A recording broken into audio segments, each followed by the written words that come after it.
Welcome to Between the Shelves, the premier Save a Library podcast. I am your host, Alex, and on this week's episode, we're talking Tonys. And you know what that means. I brought in the Tony crew. Tory, welcome, Tory. Hello. Steph, head of adult services. Hi, Alex. And making their podcast debut, Evan. Hey, guys. We should have done a Book of Mormon style hello round. Hello.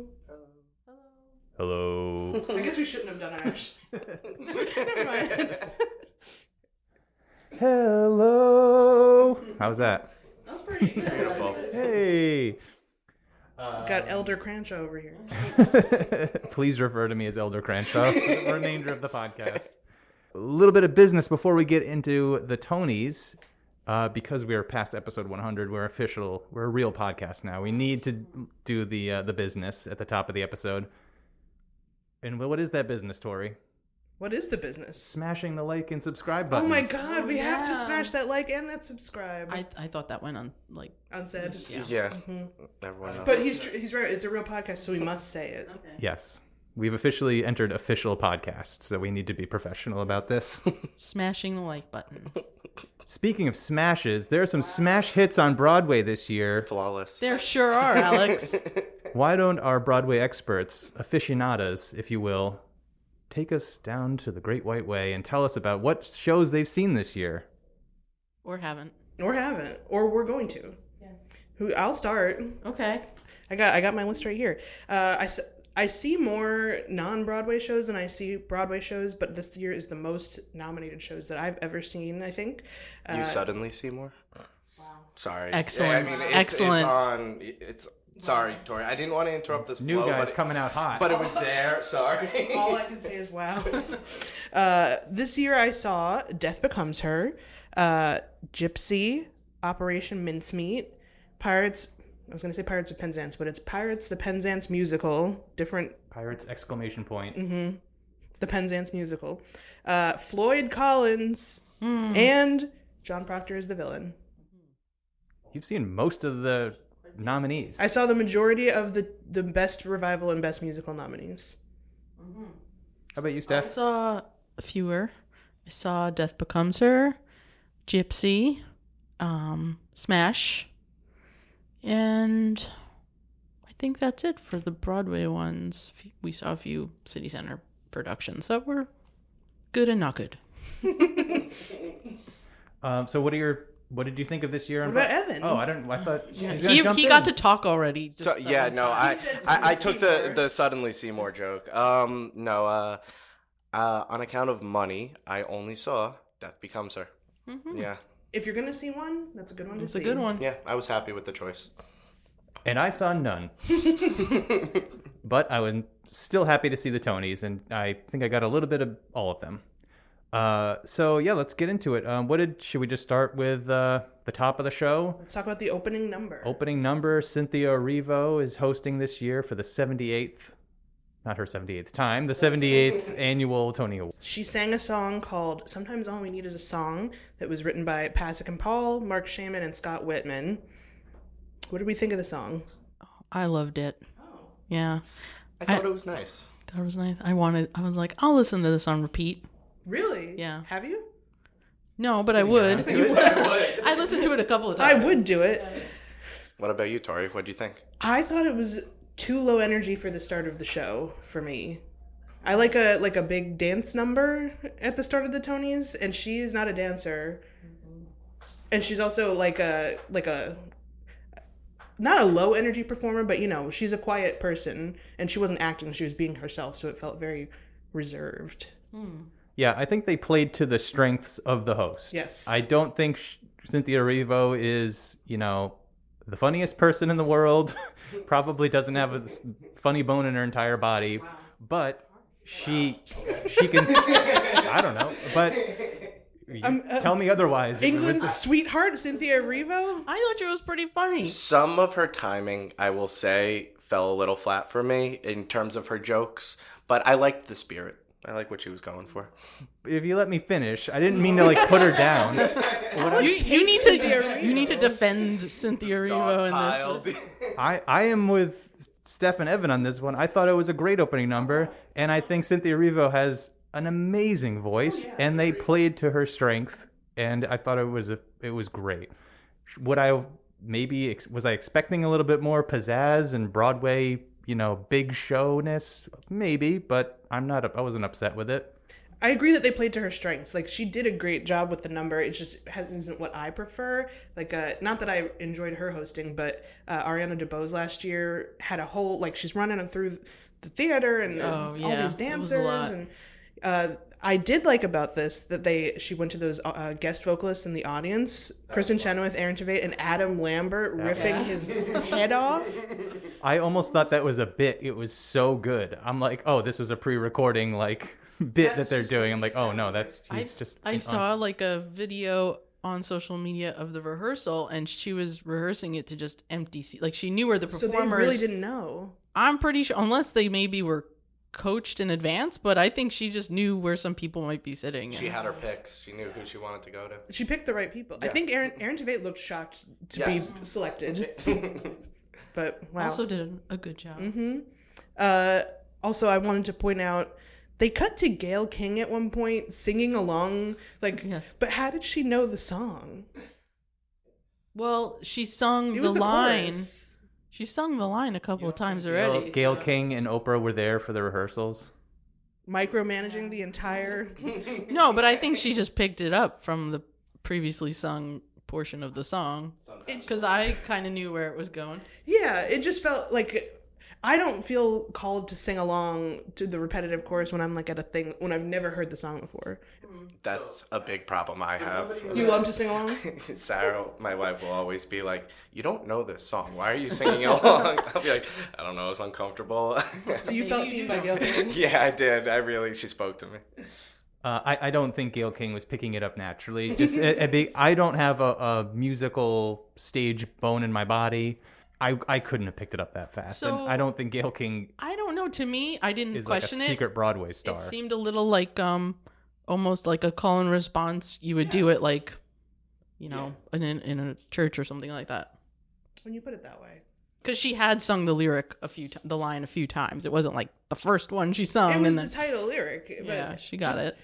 The camera on her and her, like, maybe this is my moment. Felt weird to me because maybe everyone's underestimating Gayle King. Next season. She is an astronaut now. Is she? Oh, well. Let's not get into that. But since we have hit on this during this discussion, what did we think of Cynthia's hosting as a whole? I thought she did great. Yeah. Yeah, I was happy with the show. I know it wasn't like big and crazy, but yes, bombastic is the actual word. But I did enjoy it. My gold standard for like opening and hosting, 2013 Neil Patrick Harris. You know that number, it's getting bigger. Bigger? Yes. It's gold standard. That was a good one. Yes. But that's hard to top. It is. I feel like we were a little bit spoiled by like the Hugh Jackman and Neil Patrick Harris years because they were such like high energy triple threats. Well, I don't know if Neil Patrick Harris is a triple threat, but he's at least a double. He's at least a double threat. I don't know if he can dance, but I did like she didn't just sing the opening number, she also sang the closing a bit and the memorial with Sarah Bareilles. That was beautiful. Very emotional. Yeah, I thought she did a very competent job hosting. The host has to keep things going along. You can't mess up any of your lines. You need to hit the bits. You need to hit the songs. I thought she did all of that with aplomb. She had some good bits. Especially, I liked her when she was introducing Jonathan Groff. Yes, that was my note as well. That was a lot of fun. She said, the balcony is the place you want to sit. You don't want to, for seeing Jonathan Groff. And then I think she said something along the lines of, and now to like make us all wet, because he spits on everyone. Yes. To be clear, he's a big time spitter.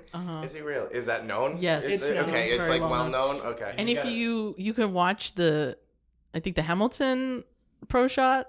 Okay. It's like really obvious. You're like, wow. Even the song he sings right after that, he's hawking all over the place. Well, his show right now is at Circle in the Square, right? So that's you're right there. You're in the zone, the splash zone.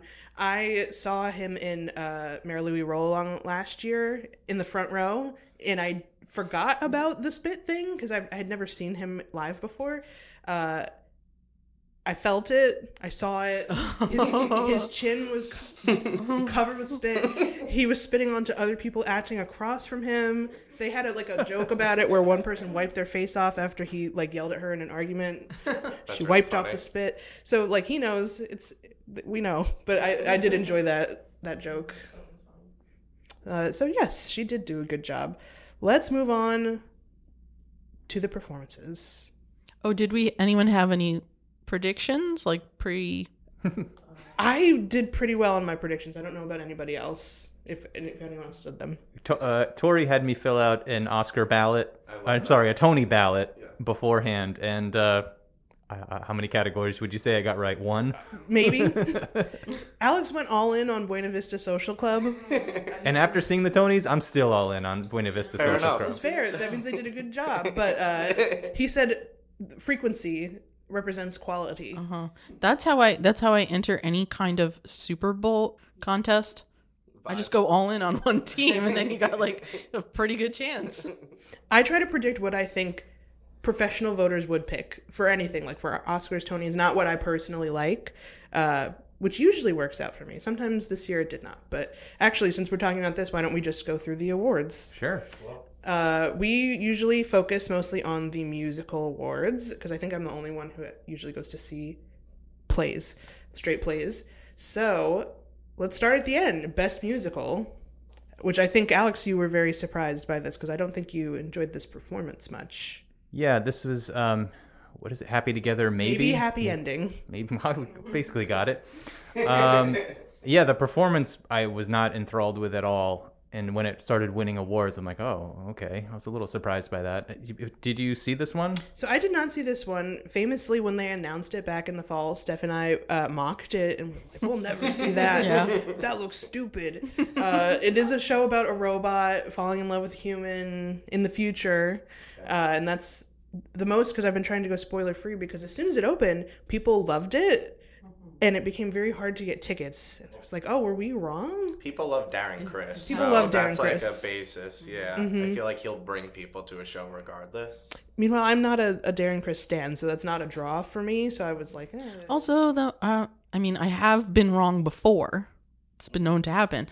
But my personal preference might not be what everyone else loves. So it still could be not for me. I just, it wasn't gunning to see it until well, I remember 2014, 2015, I saw an advertisement for Hamilton and I was just looks dumb and moved on. and it went on to become one of my favorites. Look at it now. Yeah. Looks dumb. That was my initial thought. I remember thinking no more about it and then moving on. And then I was like, oh, snap. I missed the boat. Bad move on Yeah. I think people really like, specifically about this, the performances. I think there's some humor that we're missing by not having seen it. I know there's a running bit with a plant that has a name in it, Waboong, which was in the performance. He had the plant. Okay. But yeah, I picked this as the winner because I knew it was very popular, and also compared to the other options, which were Buena Vista Social Club, Dead Outlaw, Death Becomes Her, and Operation Mincemeat. The rest of them didn't really get... Wasn't hype around them. They didn't get as much love as this one did. Yeah. And I watched the pre-show, and they won Best Book and Best Score. I was they're gonna win the Best Music. I had no previous predictions. It seems charming. Yeah, I would like to see it, but now that we're going into the next season, I usually give up on the shows that I missed in favor of the upcoming shows. And if it's anything like last year, it was, now it's harder to get the tickets. The price goes up. Oh, yeah. So, I'm sorry, Evan, what were you going to say? Even if it's the winner, you don't make it a point to go see that show. I mean, obviously the ticket prices go up and everything like that, but no, because of that. I really will go see anything that I can get a very cheap ticket to. Floyd Collins. It was $35, so I saw it. But it's very surprising. But yeah, maybe at some point if there's a replacement cast where it's cheaper, I'll check it out, or easier to get, or if I win a lottery. But yeah. You're not going to splurge on something that's not calling to you. No, I only splurge on things where it's a performer I really like or a piece that I really like. Same. which is not often. No, that's not true. I'll splurge on other things. So let's now Snow talk. globes. Let's now talk about the other big category, best revival of a musical. So the winner of this was Sunset Boulevard, and the other nominees were Floyd Collins, Gypsy, and Pirates: The Penzance Musical. Which I'm so mad I only missed one of these. Really? Yes, I only missed the winner. Sunset Boulevard. Yeah, which I did mean to go see, but didn't get around to. Do we agree? I wasn't surprised. No. It's gotten so much. There was so much hype and buzz about it. And we saw Gypsy, and I did enjoy it, but I didn't know if it was gonna beat Sunset Boulevard. And What did you think about Gypsy? What were your thoughts on Gypsy? Because that performance, not to jump to performances, but I was like, whoa. yeah, it's a bit of a different take on it.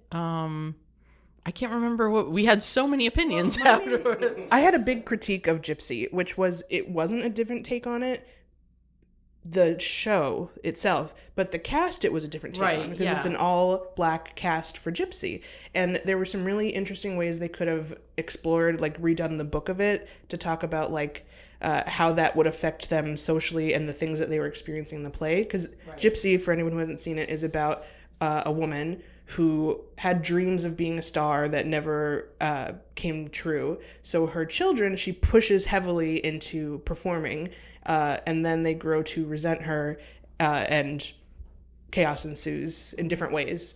And one of them does become a big star, but sort of leaves her behind in the process. But there's a lot of different dynamics socially that I think would have been interesting to talk about with an all-black cast, and they just didn't change any of it or talk about it. Yeah, I remember us saying like they could have went here, they should have maybe taken this a little step farther or in another direction, and it would have made it like more substantial. Like there was a natural bridge that you saw that like, oh, this would make sense. And they didn't do that. It just hinged on like, oh, Audra McDonald is carrying the show, and that's what people will come and enjoy. I mean, so she plays that matriarch character? Yes, she plays Mama Rose. Okay, yes, that was the vibe.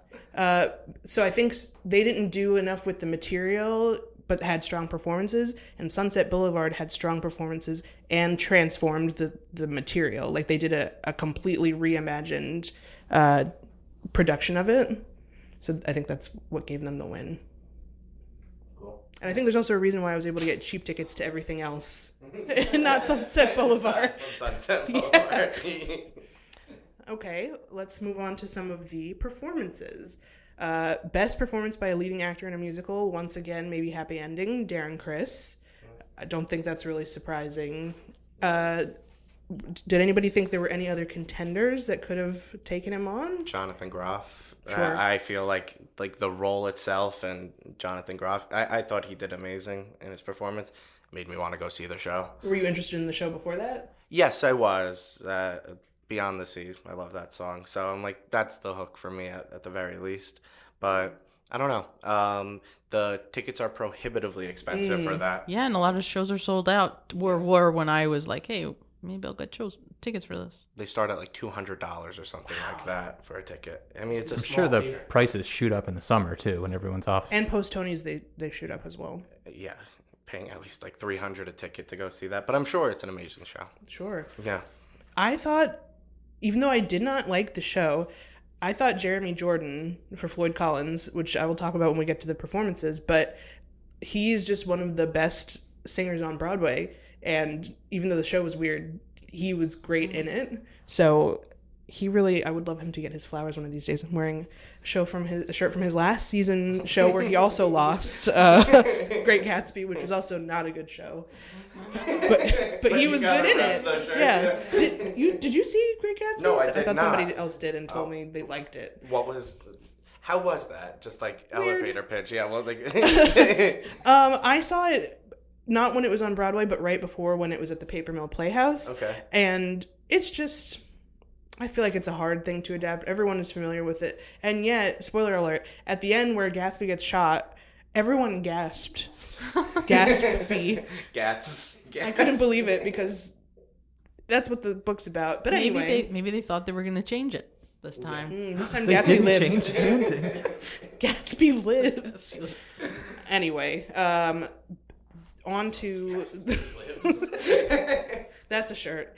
On to best performance by a leading actress in a musical, won by Nicole Scherzinger from Sunset Boulevard. And there was a big, in the lead up, like a big question of would it be her or Audra McDonald in Gypsy. I don't think it was ever going to be Audra. Really? Why not? I mean, I thought during the show it was going to be Audra, but I didn't think during the season that it was going to be Audra. It's not like her. So when we were watching it, the role that Audra plays is very it's like more raw, and it's usually when you hear like everything's coming up roses, it's like, hey, everything, it's still gonna be good. And hers is very like visceral, and when you go, I'm gonna go see Audra McDonald in a show, you're expecting her to hear her beautiful voice and all this stuff. So it wasn't like her type cast kind of role, I think, and so that might have put people off from it a bit. I did hear some criticism of her performance, but like because it was too raw and like, emotional and not what they were expecting the song usually sounds like and what she usually sounds like. So I don't know, maybe that had something to do with it. So I obviously have not seen any of these plays. I'm only going off the performances I saw at the Tonys. Yes. Audra McDonald was the best performance at the Tonys. I was floored. I'm like, oh, yeah, that's why she's a legend. That was amazing. Does that translate throughout the entire show of Gypsy? I don't know. Probably not. So I can't say whether or not she deserved it, but that was my favorite performance. My second favorite performance was Megan Hilty, or was that her name? Oh, yes. From Yeah, Death Becomes Her. I was like, that was singing. I mean, that was incredible. That knocked my socks off. And it's a production too. Like you've got the glitz, the glamour, all the dancers. Yeah. So going into I've only seen the Tonys. I thought, oh, that's 1 and 2 right there. I did not see Nicole. I mean, she probably had a lot of, I don't know, maybe a bigger role in Sunset Boulevard. She's a star. Maybe she had like the audience Is the behind her lead story. Yeah, she also performed. That was her. Yeah, but I wasn't blown away by that performance. I was like, oh, this isn't for me. Nicole's performance? Yeah, Nicole's. I agree, actually. It did not do as much for me as, like, others were saying. I thought Audra McDonald's was, like, more powerful, personally. And so I was surprised when Nicole won over Audra. But personal taste, I guess. I think Nicole's, it was like good production, like very dramatic production, but she wasn't like, I was expecting her to just like belt out something. Like I was like waiting for like that moment where like, oh, this is why she's up there right now. And I never got it. Where Audra, I was like, this is somebody at the peak of their ability giving me a performance that I've never seen anywhere else. And Megan Hilty was just hitting notes that is almost inhuman. I do have some thoughts about this that I was saving for when we get to the performances. Yeah. But I will. It's to be expected from Megan Hilty. She's a past Galinda from Wicked. She was, I think, the original understudy Galinda when it first opened. But she also, that was on Sunday. Today is Friday. She is now out of the show for several weeks on vocal rest. Yes. Because she was doing that 8 times a week. Gave it all. She gave it all. And that wasn't even, I would say, the most demanding number she has in that show. But she and Jennifer Simard are like really, Jennifer Simard also was nominated for leading actress from the same show. They're like vocal powerhouses and have both been, I think, struggling, but wanting to be there for the pre-Tonys season for anyone to come so that they would get the votes. But that's how strong of a vocalist she is, that she sang so hard she can't sing no more.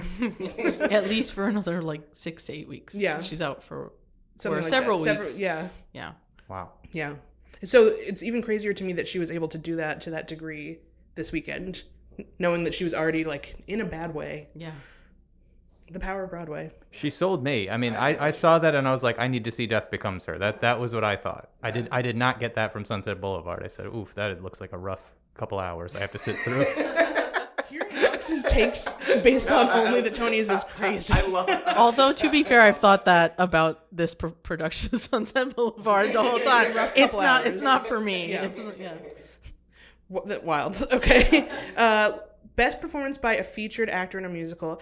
I was so excited for this category. It was won by Jack Malone from Operation Mincemeat. Okay. There was one other person in that category that I felt should have been in consideration, but I saw Operation Mincemeat And the only thing I liked about that show was Jack Malone, Okay. who makes you laugh, makes you cry. They've posted his big number from that show, a song he performed. He plays a woman named Hester. He plays a bunch of characters, but the main one is a woman named Hester, a real historical woman. And she has the most heartbreaking song that I think sealed the deal for him. He won also an Olivier Award for this when it was on the West End. So it was his to lose. Are you upset that the Tonys didn't let him sing his song Well, when Operation Mincemeat got there? It's not a matter of they pay to perform. The shows pay to perform, and if they feel that they need to perform, they will put themselves out so there. do you think Operation Mincemeat miscalculated by not having him sing like a solo song? No. They want to showcase the ensemble of it all. There's only 5 people in the show. Right, okay. Yeah. So- they are the ensemble. So, did you see Mincemeat, Steph? What were your thoughts on that show? Because it did look appealing. It looked like fun. It looks like very much like spiritually successing to like Lynn. Like it's very inspired. Like lyrically, at least what I got from that performance is like all the like we do ba da ba ba ba, yeah, like all that jazz, you know. So it's very clearly like marketed towards me, like something that they would be like, okay, this guy is in our wheelhouse of who we want to sell the ticket to. So like, what was your take on it? I didn't really like it, and I think there's a problem with the marketing of the show. It's sold often as like, if you like Hamilton and Suffs, go see this show, and it's like tonally not similar to them at all. Those are 2 pretty serious shows. And they just happen to be like, hey, we're talking about history and we're doing like pop music and rap. Mm-hmm. This is like much more comedic, kind of slapstick, very British humor. And also, for me, it was not obvious that it was a true story when I was watching it. I didn't realize till the end of the show where they made a reference to like some guy that died, like in a sad way. It's like, wait a minute, was this all real? And like the name of it, Operation Mincemeat, didn't evoke something real to me. Okay. So I think if they made some of that more clear in the marketing, it could have done better instead of being like, this is like Hamilton but British, because it's not. And the song they picked had that rap in it, and I thought, no, Well, that's not the rest of the show. Confirmation biased me, like exactly. Yeah. But I guess that's who they want to come see the show. So Yeah, I was also getting mixed signals from the show because it was giving me Spamalot vibes, but then I saw Jack Malone, is that his? All the photos of him when he accepted his award were like a single spotlight on dramatic, reading. I'm like, wait, is this the same show? it is the same show. And that's what is good about the show is they cover a lot of different genres and they play to the strengths of all the performers really well. But yeah, I just don't think it's not clear what it is or what it's about or anything from the performance or from any of the marketing, and I think that hurt it. That's MI5 for you. That's MI5 for you. I don't know what that means because I haven't seen the show. Neither is he. I'm well versed in Operation Mincemeat. Best performance by a featured actress in a musical was won by Natalie Venetia Belcone from Buena Vista Social Club. This might have been the only category I got right. Alex up on his feet during this one. I don't think this is a super strong category. You're absolutely wrong, Tory. Who was she up against? She was up against, oh my gosh, Julia Neidl from Dead Outlaw, Gracie Lawrence from Just in Time, Justina Machado from Real Women Have Curves, and the only real competition I think she had, Joy Woods in Gypsy. But I think one of the problems with Gypsy was that the role of Louise is not like a super meaty role in Gypsy, and Joy Woods is a very excellent performer, so she didn't have much to work with. I thought the Buena Vista Social Club performance, I thought she showcased exactly what warranted her win for this. She brought the house down. She conducted that stage really well, I thought, and she was very much the focal of it, but allowed the rest of the cast to breathe on that stage in a very fun way. Like that one guy, the guitar guy, the one guy that was singing with tapping some sort of bongo. I thought it was really good. Yeah, it was a fun performance. Yeah. I think it probably sold the show to a lot of people. That's been on my radar. I wanted to go see it pre-Tonys, and now I just want to go see it more. And I found out, I did not know this, it they mentioned it, I think, in one of the pre-show speeches because they won the show won another award for something I can't remember right now. Anyway, the first show that's all completely in Spanish, sung in Spanish. Wow. I was gonna follow up. Mm-hmm. Very interesting. What about that West Side Story revival a few years ago? Or was that mixed Spanish and English? I don't remember. Spanglish. Adam Sandler. I like the Buena Vista Social Club. I voted for it for everything because I already liked the music. I've been listening to their albums for decades. So He buried the lead. I'm like, oh well, I know the music's good, so therefore the show must be good. And I think I was right. I love the performance, and I think Natalie is her name, right? Belcone. She had my favorite acceptance speech, one of my favorite acceptance speeches of the night. So I was happy she won. Respect, Natalie. And then I think we will probably close off with the. Is that it? Oh, those are all the acting performances. Did we have any other opinions about other categories throughout? Yeah. Sarah Snook got the win for. I always like to see a Succession cast. I think that was expected as well. Yeah. Yeah, she played like 26 roles in Picture of Dorian Gray.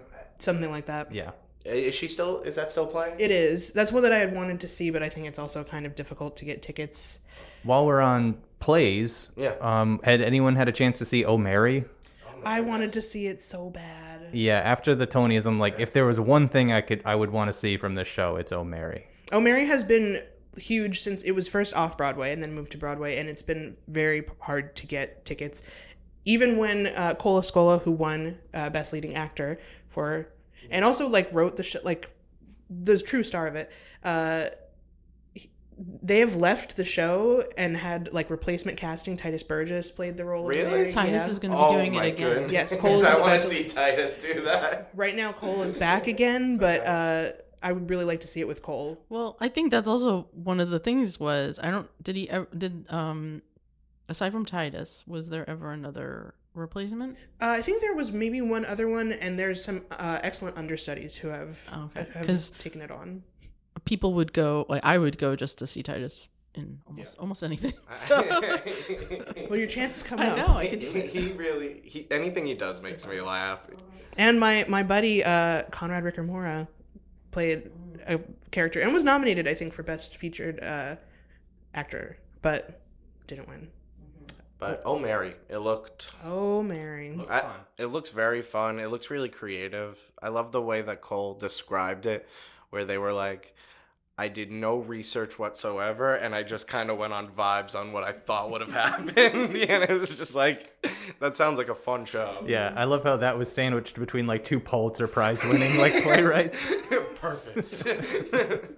Oh man. Purpose I also am interested in seeing. I think the writer of that won a Tony last year, and Kara Young is always in this guy's shows and always nominated for Tonys for them. I just never get around to it. Kara Young, I think, has been nominated for the past 4 years. Yep. And the first back-to-back winner. Good for her. You saw John Proctor as the villain, right? I did. This is something that I kind of want to see. Did you enjoy it? I loved it. Would you recommend it? I would recommend it. Sadie Sink is about to leave if you care about that. Ooh, yeah. But I thought it was very good. If you're not familiar with The Crucible, it doesn't matter. Okay. They explain the themes to you so that you understand what's going on. And it was directed by Danya Tamor, who won last year for The Outsiders for directing the musical. And she's doing a lot of shows about like the teenage experience right now, and she seems to have a good grasp on that. So it was very good. And if you like Taylor Swift, also it's very good. Oh, roger that. I don't, but that's complicated history.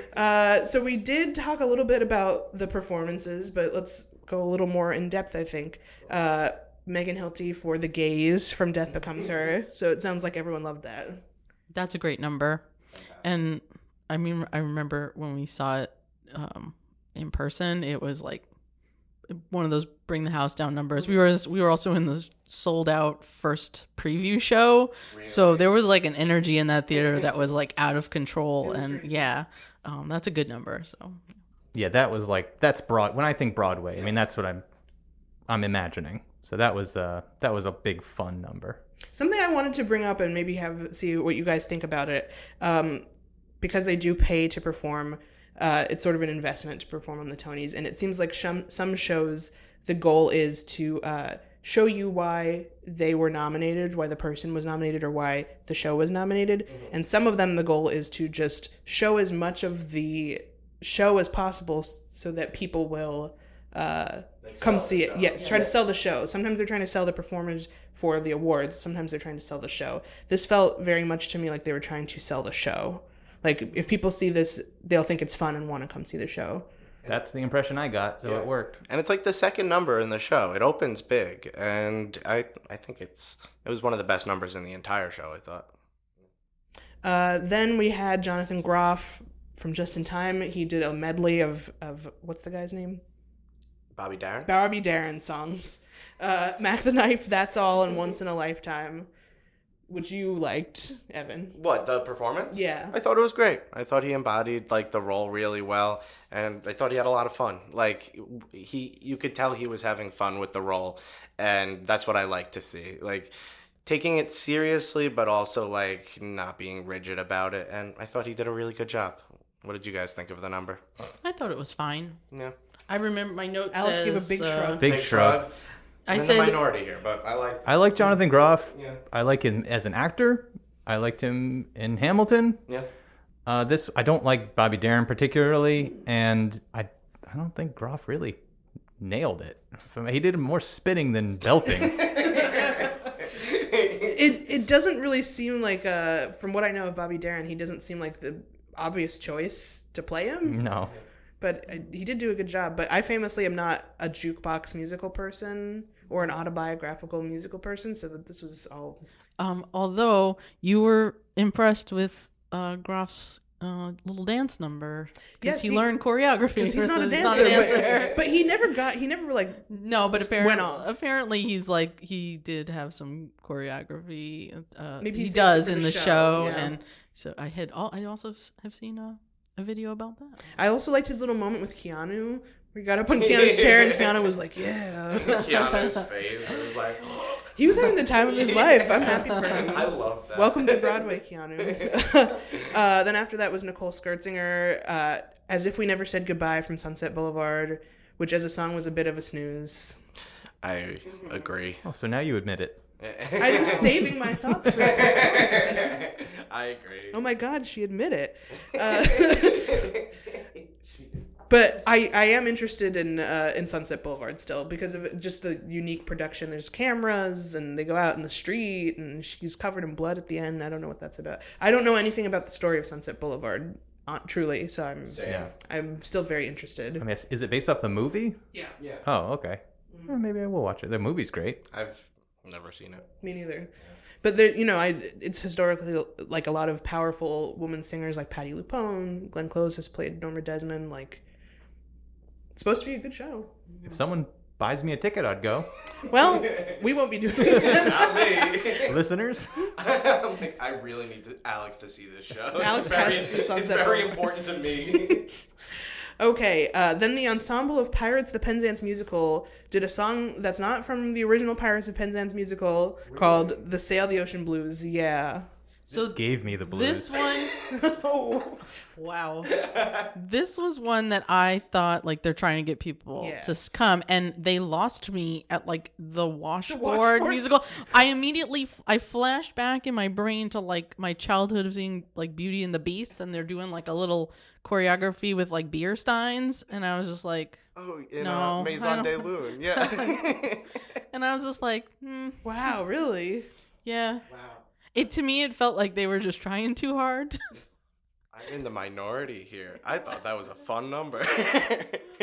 I was like, it's been done before with beer stein. I liked the washboards. The washboards are fun, but the problem was I was really excited to see the show because we did the show in high school. It was my first show that we ever did in high school, and I was a tree in Sighing Softly Through the River. Even though I was not an actor, I was stage crew, but I know every song from the show. I love this show. And they changed so much about this show that it's unrecognizable and weird. Well, because it's not Pirates of Penzance. No, it's Pirates the Penzance musical. And it's got such a strong cast, but I was just so distracted by like, what have they done to my boy? Like They made it into a jazz musical, but it's from the 1800s. That's not my son up there. Did you get distracted by David Hyde Pierce's nose makeup? Because I found that very distracting. Not my Or pirates. Ramin Karimlou's chest. It's just out the whole time. Wait, what did you say, Steph? The His nose contour. makeup. He looked like a clown. he comes on stage and I'm watching with Sarah and she just goes, I don't like that. I haven't met Sarah, but I think I would be good friends with her. I don't like that. Well, Complete 180 out of the room. Nope. I feel like that could sell the show to people, though. You were right. Then after that, we had Darren Criss and Helen J. Shen. Justice for Helen J. Shen. She was not nominated for an award. From Maybe Happy Ending, singing Chasing Fireflies and Never Fly Away. That was interesting. Charming, I thought. Alex, say your Get your opinion. butterflies out of here. Oh, my question was, because I haven't seen it, and I didn't know anything really about the plot until, like, after it won everything, and I was really looking it up, because I didn't remember us making fun of it, but my memory's terrible. Is your question, is he a robot? My question was, Is this AI? Is that the actual musical director conducting, and I is believe that that was in an the actor. actual stage performance? Is it done like that with the conductor with the firefly on his baton? I'm pretty sure that was an actor. Just from how he would like stop, and he had very dancerly movements. So I think that was an actor. I don't know. Sometimes we've seen some shows where the band's on the stage and the musical director is brought into it, and some of them are pretty. But usually there's still like an awkwardness to the musical director when they're like, "Ah, I'm on stage, like, look at me." Sometimes there's a little bit of a weirdness to it, and that guy was like, he was like on point. He had pointy stage toes. presence. Yeah. Yeah. But I did like his little firefly baton. If ever I was to see a deal for that show, I think I would go see it, but I'm not gonna like splurge on like the Darren Criss or whatever of it all. I did also say it was a beautiful song, but a little bit of a safe kind of like mellow choice for the Tonys. Like, are there any big numbers in that show? It doesn't seem I like don't the know. kind of show that would have Yeah. them. It felt like an ending number. It felt like the end of I'm like, I have no idea, but I never enjoy when their Tony performance is one of the last numbers of the show because I feel like it spoils some stuff for me. Is shots fired at Gypsy? See, I didn't know that. That's the last song of the show. Precisely. Well, spoiler Yeah. alert for Evan then. Yeah, no, that it is. Alex, you don't want to express some stronger opinions about the maybe happy ending? Do you want stronger I want to know. opinions? Yes. Let us have it. This is going to be the staple of this episode. Is just I am willfully uninformed, but I have so strong opinions. Take your friggin' fireflies and pack it up. Stage left. Get out of here. Wow. Well, let's move on then. Floyd Collins, the ensemble, starring Jeremy Jordan. They did the Ballad of Floyd Collins, and then Jeremy did The Call. Do you want me to jump in on here with another hot take? Yeah. When I saw the first 30 seconds of this, and I said, this is a good time to leave. So I thought immediately no. And then Jeremy Jordan came in and I'm like, okay, he's going to make it better because it's Jeremy Jordan. But then I was still like, okay, but still no, I'm still not going to go see Didn't it. blow me away. You didn't like his yodeling? No. And well, because I know what the show is like because Tory and I have discussed it. Yeah. And I chose not to go see it. And then I was glad I made that choice. But I still can't imagine a whole show about. He's a man stuck in a hole. And then he's just like yodeling for 2 hours. I don't know. Is it predominantly him in the show? Like, No. I mean, Okay. he's the star of the show, but there's an ensemble, and the story's more about kind of Taylor Trench, who was nominated for feature actor, who is like a reporter who's reporting on him being stuck in the hole. So it is not a happy ending. Oh no! I thought he made it out. I had to Google it because I couldn't. It is a true remember. story. While I was watching it, I also thought he was going to get out because I thought, why would they make a musical without an upsetting ending? But he how do they know about the yodeling? Pardon my like. Because people could hear him. I think people would come, like they knew he was down there. Yeah, they could go in there and talk to him. But also, I think that's just like he was like a spelunker kind of, and that's how they would like figure out if there was caves. They would go, oh, yo, and then there'd be an echo or there not. would be an echo. So my other note was I wish I could go back in time and see him as Jack Kelly in the Newsies again. And I'm gonna plug It is on Disney Plus. and the Newsies. I don't think he was in that recording. Yes, he was. Was he? Yeah. Oh, well, I could go see him back in the Newsies again. But a little plug for local theater because the Newsies is coming to the Argyle. Oh, And we do plan on going to see that. they put on good productions there. As someone who saw Floyd Collins, I actually really enjoyed this performance because even though I don't like the show, the songs are beautiful and the vocals are beautiful. Like Jeremy Jordan singing is always a treat. But he was climbing around and then he got stuck in a hole, and that's Well, I timeless tale. Googled it. I Googled tale the as story. old as and time. Apparently, Stuck in a hole. Yodeling out here. maybe Can end anyone here. maybe this won't Get say me what out this of this is. hole. Not even. Say your thoughts. I didn't even know at this point. I was going to say I Googled what happened to the actual guy, and he was like, that was part of what he was trying to find a cave that they could bring. It was like a thing in Kentucky he of made bringing money off people of to to caves for tourism. And so he was looking for the next cave that was like next big conveniently like cave. in a specific spot, and he got stuck. Rookie mistake. I've covered my thoughts on spelunking on our 100th episode. That's all I'll say. Okay, well, that's pretty much all there is to say about Floyd Collins. So let's move on to the biggest performance of the night, I would say. The cast of Hamilton. Dun, dun, dun, dun, dun, dun. Hamilton. If we sing over Steph, then we have to sing over you as well. They did a huge medley, the whole original cast, Nonstop, My Shot, The Schuyler Sisters, Guns and Ships, You'll Be Back, Yorktown, The Room Where It Happens, and History Has Its Eyes on You. I think everyone probably loved this. Yes. They still got it. They still got it. There was the whole time I loved it. I loved that they featured as I feel like as many people as they could. I love the dresses the Schuyler Sisters wore. I love everything about The all black. everybody. Yes.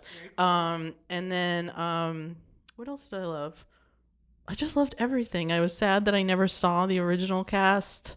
Same. Same. But it's on Disney Plus. It's fun to watch. I thought it was very fun that they highlighted, since one could argue that Ariana DeBose is like the biggest star now to come out of Hamilton in a way, but she had the smallest part. She played the bullet, and they gave her moment where they focused on her being the bullet, and I thought that was very fun. Wow, I did not know that. That was her first big thing. You just blew up Alex's mind. All I have to say is how lucky we are to be alive to watch the original cast of Hamilton perform live. I think what they should do is like Les Mis style, like every 10, 15, 20 years or something like that, have like a concert style, bring all the cast back, and they do it just concert, like bare bones. And like Leslie Odom Jr. is returning to the show. And Yeah. Aaron Burr. yeah, sir. And Chris Jackson, aka George Washington, is in Hell's Kitchen. Hell's Kitchen right Yeah. now. But he was my favorite part of that performance. He has such gravitas. He sang the national anthem at a Mets game I went to once. Did you cry? Wow. It would have brought a tear to my eye. So Hamilton, great. Then in memoriam, Sarah Bareilles and Cynthia Erivo sang Tomorrow. Beautiful. I love a chance to see Sarah Bareilles. That really got me because Annie was like my growing up musical, so I love the song. They did a beautiful duet, and then it ended on Gavin Creel, and I was just like, oh, that still makes me sad. And then it went right into like a Wicked. I think that was the commercial break where it started with like a preview for the Wicked movie, and I was like, what are you doing to me, Tony's broadcast? This is not fair. They knew exactly what they were doing. But also, it was really nice if you didn't see the preview. What is it? Pre-show. Okay. They announced that they're having a new foundation for in Gavin's name that you can donate to, and it will provide fellowship. I think it's called Gavin Creel Fellowship. For listeners who don't know, Gavin Creel is a Broadway performer, a much beloved Broadway performer who passed away last year unexpectedly. He's Very quick young. illness, yes, and it's kind of devastating for the Broadway community. And he and Sarah Bareilles were very close friends, so that was like a very emotional number to listen to. Yeah, I think she was crying by the end of it. I could Yes, see at yeah. the end she was breaking down. I really enjoyed it. I did not go in expecting much from the In Memoriam number, and I was not pleasantly surprised, but I was like, wow, that was way more touching than I thought. I think the Tonys always beats the Oscars at doing justice to the in memoriam section. Absolutely. I also love that they put everybody in their in memoriam. There was a front of house manager, like, because You got a big pop. and it's like all of these people that work in the theater are important to a show's success. So it's really nice not just to see like the fame. I know they do the same thing in the Oscars. But that's usually like directors, producers. Other jobs. But like when I saw front of house, I was like, that's really like, it's really nice that they put everybody that contributes to the theater community. I think that they were trying to represent everyone. Beautiful. Agreed. Evan, please tell us your thoughts about Ballad and Dead from Dead Outlaw. Was it just me? This did absolutely nothing for me. I was like, they are giving nothing. This was the silliest thing I've ever seen. This was absolutely atrocious. I just Like, what is it? Yeah, I just didn't understand like what was going on. I loved it. Tory. The whole time I'm like, what is this show? I don't see understand. it so bad. Oh my gosh! I already wanted to see it, but You're gonna have to report back to the rest of us because I'm just confused. just their marketing for it has been so fun, and it's like Floyd Collins Part 2. It's about a dead guy. The marketing is like, you seriously gotta just see it. And I'm like, what? Yeah.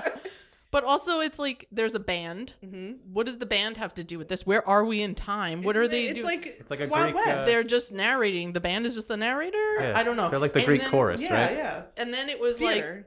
like, okay, but I was confused. You know. And then there was, Steph. then there's like it's the Wild West. And like the guy is from the Isn't it a olden days, but then they're like there's like a contemporary guy in the theater. So you have to know the story, or you're like, what is going on right now? But that's true of any show. You have to know the story. You're gonna be like, But what's it was a going weird on? choice for the Tonys broadcast. But back to the point of selling us on the show, they did the opposite for I liked it. 75% of them. I did learn a lot in my Google search about that guy and the corpse It's that also it's a true about. story. It's very interesting. But they did a thing the week leading up to this where Andrew Duran, the star of it, the dead outlaw, they would put a casket in like public places and then he'd just stand in it like a dead guy and they would film him, and then the people of New York don't care, so they're just walking by. So I'm not sure what the point was. Yeah. They probably thought he was like an anti-vax person.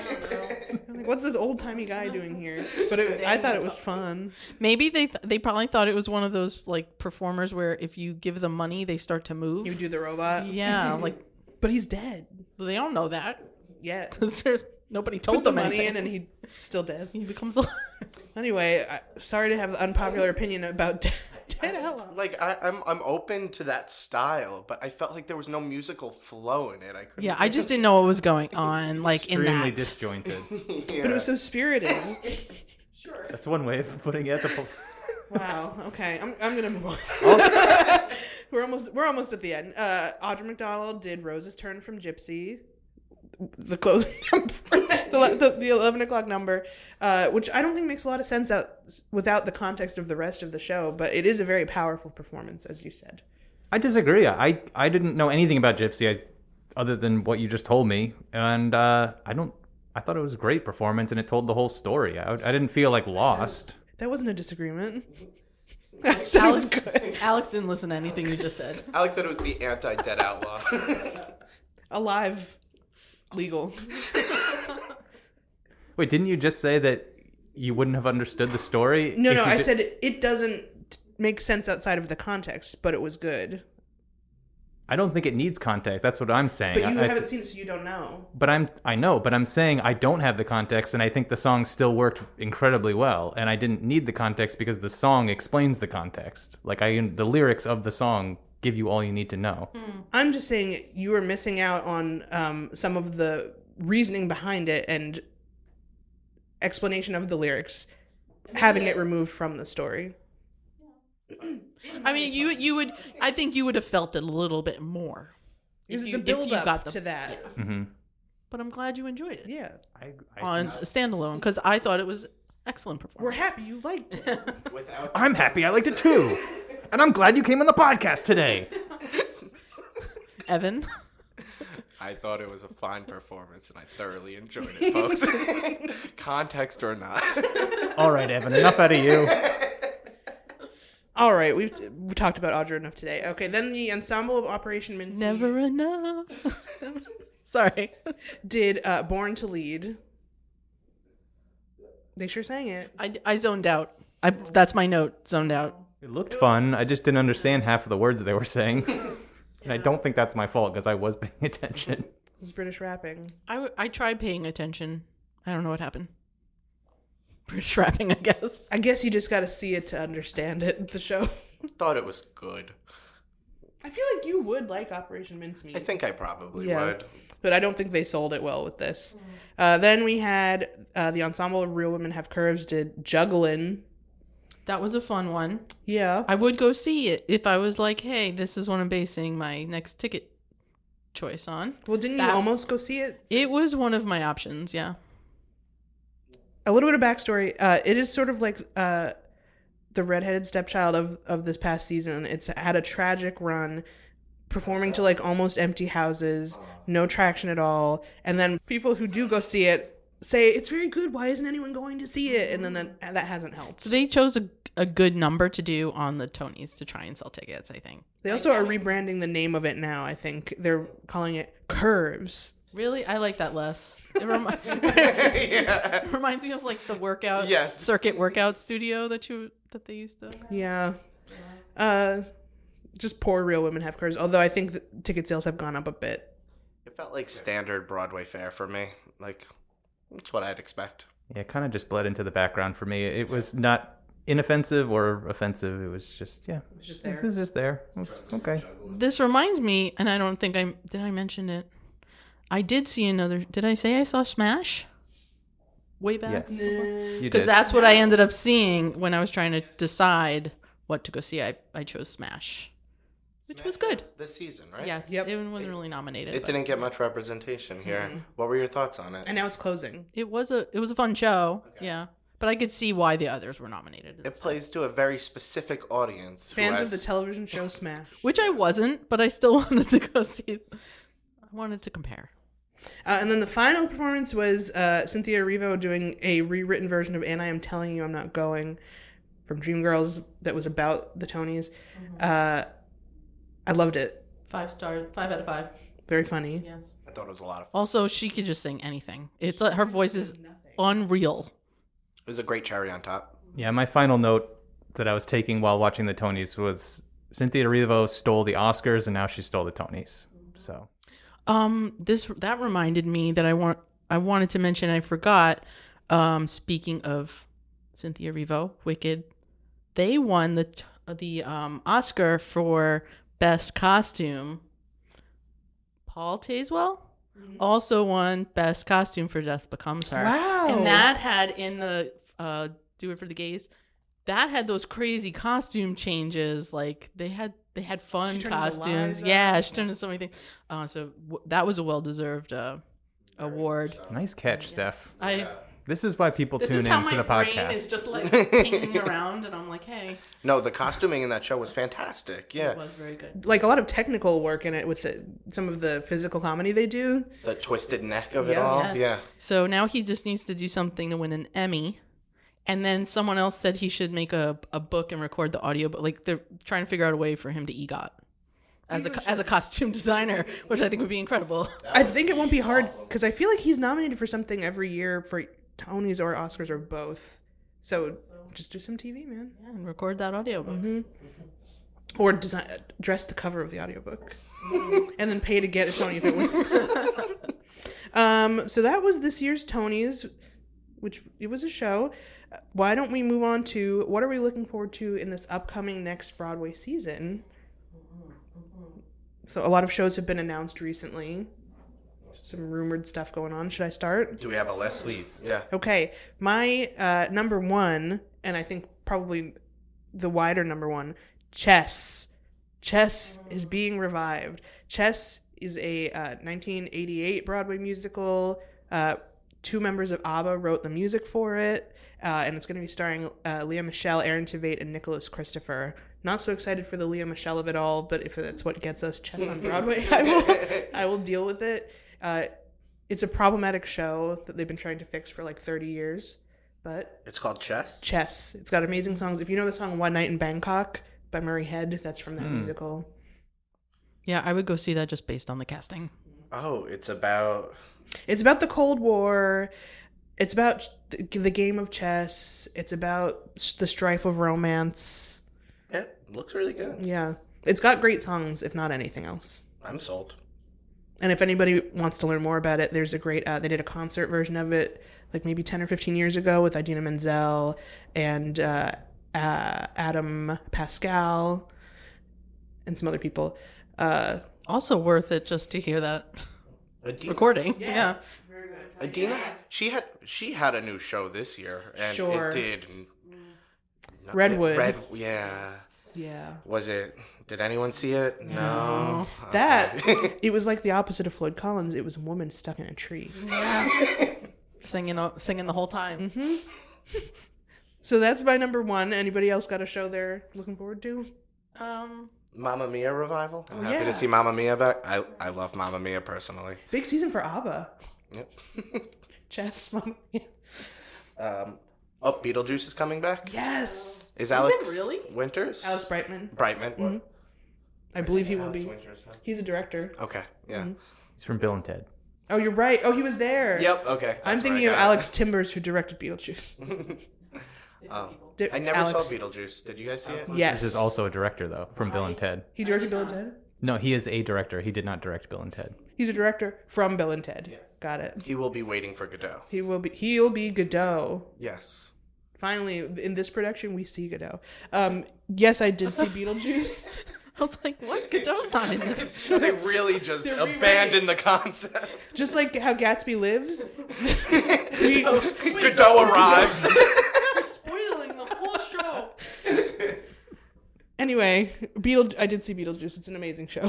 Cool. I did not, but I think I saw Alex Brightman in School of Rock. Yes, he was good. So I would go see. I love Alex Brightman. So many Alexes. Steph, what do you got? I'm looking forward to Ragtime. The people call it ragtime. They sure do. And mainly because also casting Joshua Henry is going to be starring in it. And again, I'd probably see him in almost anything. So Speaking of ragtime, the announcer for the Tonys, Brian Stokes Mitchell, Oh, the yes. original Cole House Walker. What a beautiful voice. And I thought it was funny when they cut to him and it looked like they were just like keeping him in a little box somewhere. Free Brian Stokes Mitchell. Free him. He seemed happy in that little box though, so I have one other show on my list, which I'm not looking forward to because I think it'll be good. I'm looking forward to because I think it'll be weird. Masquerade, the immersive Phantom of the Opera restaging, is coming. I'm on the Phantom's ledger. I've been receiving his correspondence. He sends threatening letters to my email. I already hate this concept. And they've been doing a bunch of guerrilla marketing for it. Yeah, where he just walks around like. Well, they keep leaving newspapers at bodegas, and then they'll post on Instagram a picture of the bodega, and then they'll be like sold out once they're all gone. I don't know, but they did something really weird and threatening at the Tonys. They had the Phantom walk the red carpet. He was there. No, he didn't do any interviews. He just was there. And then I saw an interview with Andrew Lloyd Webber from the red carpet where the guy was like, "Andrew, did you see that the Phantom was here earlier?" And Andrew Lloyd Webber did the only acting he's ever done, and he was like, "He's here right now? Is there a chandelier inside? We're all in danger." Like, it was crazy. Do you think this is gonna be Love that eccentric worse? weirdo. Do you think this is gonna be worse than Bad Cinderella? I think this could be actually good because Phantom is good. So wait, what is the concept for this? It's like It's an immersive Phantom of the Opera. So You're in the opera house. it's filling the Speak No More void. Yes. Okay. But couldn't one argue that it was always interactive because the chandelier always fell in the No, immersive. You're in you're walking through. Oh, you have to walk. I'm out. Have you guys seen Phantom? Yes, and it's not my favorite. I fell asleep actually. Oh my Yes. God. Sorry. Okay, I saw Phantom well after I saw Wicked. And everybody hyped up that chandelier drop so much that when I saw it, I was just like, whatever. Thought it was fine. Yeah. I saw Phantom the closing weekend. I had been putting it off for years because there were always discount tickets available, and I thought I could go see this anytime. And then I couldn't go see it anytime. So I went to go see it the closing weekend, and my jaw was on the floor the whole time. When the chandelier dropped in the opening, when the chandelier rises, and that It's what woke the best me night up. of my life. I'm glad you enjoyed it. I don't know. It's just the music's fine. I've had to play medleys a lot, and so I'm like the music. I'm just like, okay, whatever. You know, I have opinions about Andrew Lloyd Webber. I mean, everyone does. Yeah. So Well, anyway, that's what I'm excited about, just to see if it's a mess. I Lord look Andrew forward Lloyd to Webber. hearing. I look forward to hearing about this when you go see it.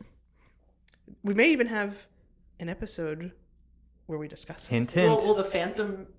The Phantom Show Podcast. himself? He's there, the Phantom of the Opera. Wow, That was beautiful. Yes. Yeah. Maybe we should have an episode that Tory just sings random show tunes. All right, we'll book it. That's just called life. That's called Tuesday. It's a true story. Wait, we didn't get Alex. All right, Bobby Darin. What are you looking forward What are you to, looking Alex? forward to go see? I'm not going to pretend that I'm going to Broadway this year. I would love for Alex just to go see one show. Any show. My And honest goal. hopefully it's a good one. My honest goal this year is my oldest son is he's about ready to go see, not Broadway, but maybe like Theater 3 or something, because he's going to be a theater kid, I can already tell, and I think it would blow his mind. So it's about the timing and finding the right show. That's my goal for this I have it on year. good authority that Don't Let the Pigeon Drive the Bus, the musical, is excellent. Is it really? Well, according to Who's the authority? according to my almost 6-year-old niece. I mean, me, Evan, and a 5-year-old. 5 stars. 5 out of 5. The person that plays the pigeon puppet, amazing. Yeah. I would request, if this does happen, bring your son on to do a review on the podcast. On the pod, please. That would he be won't stop adorable. talking. Perfect. He fit right in. All right, I'll make it happen. All right, we are over an hour. Let's wrap this up. I'm hearing the closing music. Cynthia Erivo is playing us off right now. Okay, let's talk about that really fast. That was hilarious when they actually used it. The first time they used it, and they were playing off somebody who was like getting teared up and like thanking like their mom for like bringing them to like theater camp when they were like an outcast kid or whatever, and they started playing it off. I was like, oh no, this is not the right It tone was for hilarious. like save the Eriva playoff for like a funnier person. Like, She did say, I might sing you off, and then they used it every time. I think it was only twice. Was it more than twice? It might have been. I think it might have been. First time was so funny. They played it for Carrie Young, and she said, wait, and then they stopped playing it and let her keep talking. You can just do that. Oh, the hack. The life hack of the Tonys. Adrian Brody taught us that at the Oscars.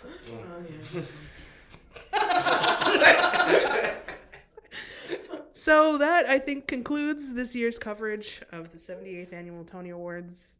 I hope you all enjoyed. I had a blast. Yes, until we meet again. Same. We'll catch Wishing you. you were somehow here again. Do you want to get that again? 'Cause I talked over you. No, I'm good. All right. And we'll catch you next time, audience, between the shelves. And I am telling you, I am going. This was the best time I'll ever know. Just one look back and then it's time to go.